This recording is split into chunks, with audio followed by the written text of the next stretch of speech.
sebelum tanya jawab saya ngerangkum sedikit. Yang pertama,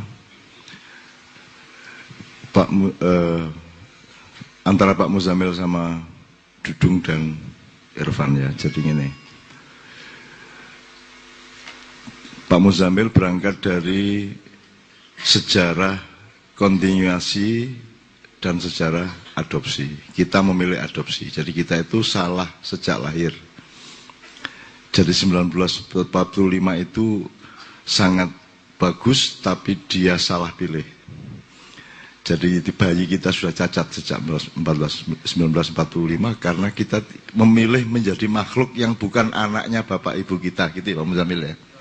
Oke, kita milih menjadi bayi tabungnya Belanda, sehingga perilaku kita kemudian menjadi Belanda, tidak seperti bapak ibu kita dan mbah-mbah kita. Gampangannya gitu.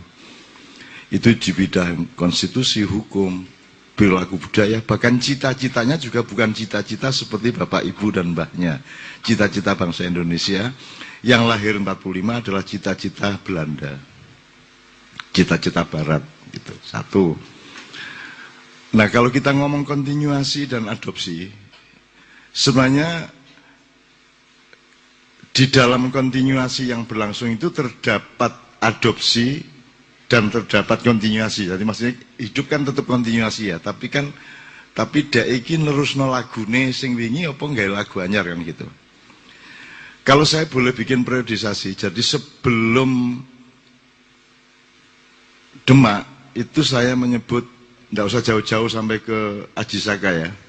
Pokoknya Singosari, Kediri, Mojopahit itu saya sebut itu peradaban atau kurun ijtihad. Kemudian Demak, Mataram, kemudian Demak itu sudah mulai mu'alaf. Jadi ijtihad, cari Tuhan, cari kebenaran, kemudian dia mu'alaf, mulai ketemu Islam dikit. Tapi dalam waktu cepat menjadi Mataram sehingga kita terpeleset ke era Klenik. Jadi ini era musyrik sebenarnya. Kemudian begitu kita merdeka, kita masuk ke era jahiliyah. Sampai hari ini. Oke, ini saya, tolong diingat-ingat ya, ini saya bikin baru ini. Kianyar, tapi saya akan jelaskan. Satu, pertama ijtihad. Nomor dua, mu'alaf. Nomor tiga, musyrik, Klenik. Nomor empat, jahiliyah. Oke, saya akan pakai parameter. Kenapa saya sebut ijtihad? Itu kan Hindu, Buddha, dan Hindu-Buddha. Jadi teman-teman kelompok Buddha dari sebuah vihara di Jakarta datang ke Mojopat Sawat dan mengatakan dengan terang-terangan di Mojopat Sawat, Cak, ini yang kami peluk ini bukan agama. Yang kami peluk ini adalah contoh dari orang yang baik yang kami anut. Jadi dia mengerti bahwa kalau agama itu ciptaan Allah, kalau ciptaan manusia namanya bukan agama tetapi ijtihad, mencari Tuhan. Nah jadi selama Mojopahit dan sebelumnya dari Singosari, Kediri, Kauripan, Galuh, Sakpiturute itu kan masih masa ijtihad di mana orang golek sapa to ya Gusti Allah ki sapa kaya Nabi Ibrahim. Terus ana Dewa Surya, Nabi Ibrahim kan ketemu gitu, Dewa Surya, Dewa Bayu, Dewa.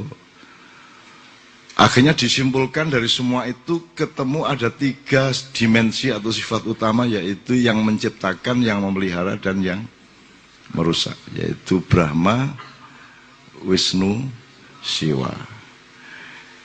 Saya menyebut ijtihad karena mereka beritikat baik mencari siapa Tuhan itu, yang berkuasa sebenarnya siapa. Jadi karena mereka belum dikasih tahu sama Tuhan, ya mereka ketemunya cuma itu. Beruntungnya Anda adalah Anda sudah dikasih tahu langsung sama Allah melalui Al-Quran. Nah, karena Quran kan ya podo ae. Kan gitu. Maka saya sebut era ijtihad. Dan era ijtihad itu kemudian ketika sampai di Majapahit, konstitusinya bernama Kutaramanawa itu. Mereka masih belum detail memahami manusia. Kemudian datanglah Maulana Malik Ibrahim, datanglah Sunan Ampel, Sunan Giri, sampai Sunan Kalijogo, sehingga manusia Jawa dan bangsa Nusantara menjadi mu'alaf. Sehingga seluruh perjalanan politik dan kekuasaan atau birokrasi dan pembangunan selama Demak itu dipandu atau dirujukkan kepada pengetahuan para aulia. Jadi menjadi transformator atau katalisator dari Allah ke negara, ke kerajaan yang namanya Wali Songo. Maka saya sebut mu'alaf. Seperti yang diceritakan Pak Muzamil tadi, bahwa kasus Abu Bakar dipilih itu juga terjadi di Demak, bahwa semua raja-raja Demak sampai menjelang Mataram semua sebenarnya diserahkan kepada Sunan Kalijogo. Gitu. Maka saya sebut ini era mu'alaf, artinya Islam belum sampai ke aplikasi-aplikasi kultural, belum sampai pokoknya belum sampai mancep temenan. Kemudian diminumlah air cengkir tadi itu, air degan tadi itu lagi gede pemanahan, banyu adeg-adegan, ya. Kemudian ternyata yang menjadi raja adalah yang membela Raden Mas Karebet atau Joko Tingkir dari gangguannya Arya Penangsang, yang Syiah, dan si Hadi Wijaya atau Joko Tingkir adalah Sunni, aliran NU, nek saiki gitu. Nah, begitu ini Gus Durnya lari ke Banyumas, Gus Durnya itu maksud saya mbahnya Gus Dur, namanya Pangeran Benowo, dan itu yang dulu saya pakai untuk ngapusi Gus Dur ben dadi gelem dadi presiden. Saya menyebut riwayat si Raden Pangeran Benowo ini, sampean punya hutang politik, sampean harus kembali ke keraton karena mbah sampean dulu meninggalkan gelanggang politik karena tidak kerasan kepada konflik antara bapak dengan Arya Penangsang, anak angkatnya dengan Arya Penangsang. Terus Gus Durnya pergi, nah lah kok aku cak lho sampean turunan sing nomor 12, aku jadi ngawur. Tapi ternyata tak hitung bener nih. Ternyata bener yang turunan ke-12 gitu. Nah, aku turunannya sopo, kapan-kapan tak kandani. Podo karo Muzamil. Turunannya demit gitu.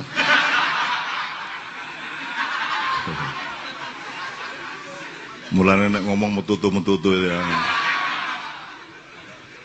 Jadi nek aku iki demit sing senengane njero gua, iki demit sing senengane blakrak nang ndi ya. Kena sering inget terus jadi akhirnya melonjak-lonjak itu. Nah, biasalah apa-apa. Oke, tak terus norek. Ini tadi kan ngomong ijtihad kemudian mu'alaf. Kenapa mu'alaf? Karena dia belum sempurna Islamnya. Sunan Kalijogo berjuang luar biasa. Yang belum sempurna itu pun masih awet sampai hari ini dan luar biasa menjadi kekuatan sejarah umat Islam. Nah, begitu pindah kekuasaan dari Demak ke Mataram, maka backing politik atau marjak politik Mataram tidak lagi Wali Songo tetapi Klenik, yaitu sesuatu yang sebenarnya sampai hari ini tidak dirumuskan kecuali secara versi-versi, yaitu setting spiritual atau kebatinan yang namanya Kanjeng Ratu Kidul, yang semua orang membiaskannya dengan Nyai Roro Kidul. Nek Nyai Roro Kidul jane dudu Kanjeng Ratu Kidul, itu adine ya padha ayune.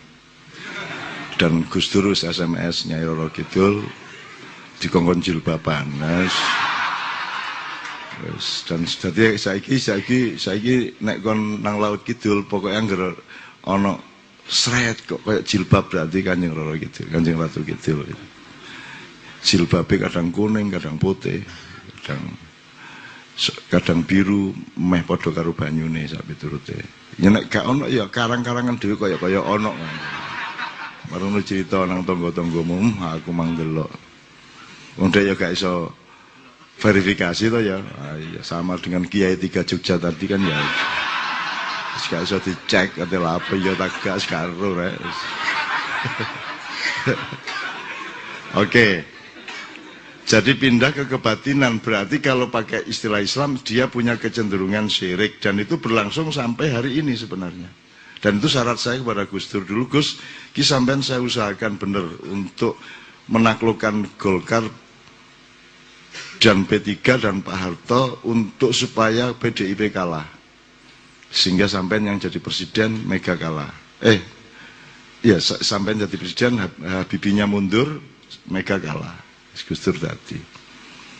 Tapi syarat saya, Gus, sampean tidak boleh meneruskan tradisi klenik atau syirik dengan koalisi dengan Nyai Roro Kidul, kan gitu. Itu saya mengucapkan di sebuah hotel namanya Hotel Mulia yang sangat mahal di Jakarta.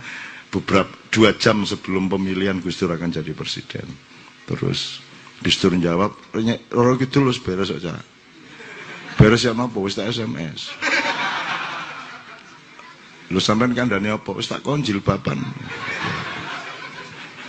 Ya apa coba musuh Gus Dur iki. Ono kok iso lu mbayangno.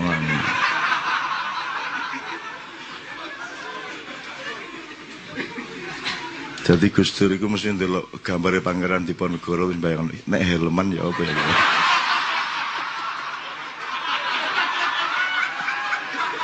Ngwakale Gus Dur iku ya Allah. Sing gak ya wis. Oke, saya teruskan. Itu era klenik. Kemudian cucunya Panembahan Senopati mencoba memualafkan kembali, mengislamkan kembali dengan mengubah tahun Jawa menjadi tahun Hijriah, yaitu Sultan Agung Hanyokrokusumo. Kemudian dibubarkan lagi oleh cucunya berikutnya, oleh Amangkurat 1, 2 dan seterusnya dan seterusnya. Kemudian era klenik atau era musyrik ini kemudian sempurna menjadi Republik Indonesia yang era jahiliyah. Kenapa jahiliyah? Jahiliyah itu cirinya adalah penyembahan berhala. Jahiliyah itu tidak ditentukan oleh ada masjid atau tidak ada masjid. Tidak ditentukan apakah ada patung atau tidak ada patung. Jahiliyah itu tidak ditentukan oleh ada gedung atau tidak ada gedung. Jahiliyah itu ditentukan oleh cara berpikirnya manusia terhadap lingkungannya, terhadap yang ditanganinya. Karena masjid bisa diberhalakan, Islam bisa diberhalakan, sholat bisa diberhalakan. Jadi cara berpikirnya sangat materialistik. Bahkan manusia, kata Pak Muzamil, tidak dibedakan kualitasnya antara profesor atau ulama atau bajingan. Jadi demokrasi itu begitu materialistiknya. Wis pokoknya menungsa iku angka, wis toh. Jumlah, pilkada itu jumlah, gitu toh. Itu berhala yang puncak udah itu. Luar biasa. Dan kita penganutnya. Gitu. Nah, maka saya sebut era jahiliyah. Apanya yang tidak jahiliyah coba? Jadi kalau saya teruskan ke Pak Muzamil tadi, semua yang terjadi di Indonesia sekarang ini ya memang wajar terjadi. Ya memang ini yang dikehendaki ya Muzamil ya. Lah memang bikinnya gitu ya, jadinya begitu, mau apa lagi? Wong bilangnya Pancasila tapi tidak menomorsatukan ketuhanan yang Maha Esa di dalam praktek hidupnya. Tidak pernah istikharah, tidak pernah Tuhan dijadikan pertimbangan utama langkah-langkahnya. Kan gitu.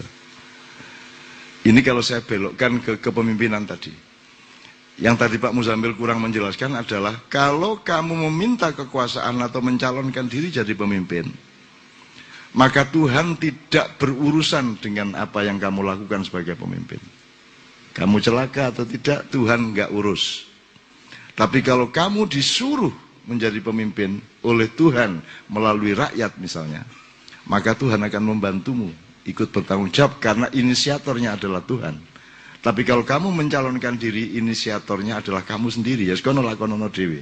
Tuhan tidak urusan. Ini loh ceritanya. Ini sebenarnya tidak hanya pemimpin, ya awakmu barang, aku barang. Saya kira di Maiyah entah tahun berapa saya pernah mengatakan, kon enak dadi direktur atau dadi supir truk. Kon misalnya nggawa barang nyupir truk teko Jakarta nang Banyuwangi, kon karep sing kok pilih kon direkture kon sing nyupir truk tutuk Banyuwangi, apa kon dikongkon direkturmu kon nyupir truk nang Banyuwangi, sing kok pilih. Yang menjadi pertimbangan adalah kalau kamu nyopir truk-trukmu sendiri, keputusanmu sendiri, kok go-go, kok sopir-sopir dewe, kok kon dirampok di dalan, ya tanggung jawabmu dewe. Ya tak gak? Ngelimpang gak ngelimpang ya urusanmu dewe. Tapi nek kon dikongkon karo direkturmu, dikongkon karo majikanmu, karo jeraganmu, maka kalau kamu mendapatkan sesuatu, entah musibah, entah apa, yang tanggung jawab adalah direkturmu. Jadi awakmu urip iku karepmu tak karepe Gusti Allah. Sing saiki ditentokno mulai saiki. Nek iki karepmu dhewe ya kono sak karepmu mlaku-mlaku engko kanthi petor-petor dhewe. Lesu-lesu dhewe, petot-petot dhewe. Nek kon bahagia-bahagia dhewe. Tapi nek kon iku urip iku konsepe dikongkon Gusti Allah, kan beres. Sampeyan sing engken kok. Lah ngono to karya. Nek ana apa-apa lak ngono to. Sampeyan sing engken. Kula lak nganut kula sami nawatona. Nggih sampeyan tulungi mosok mboten. Lah ampun nek mboten nulungi sampeyan ngengken-ngengken. Ngono to. Bener ta, Kare?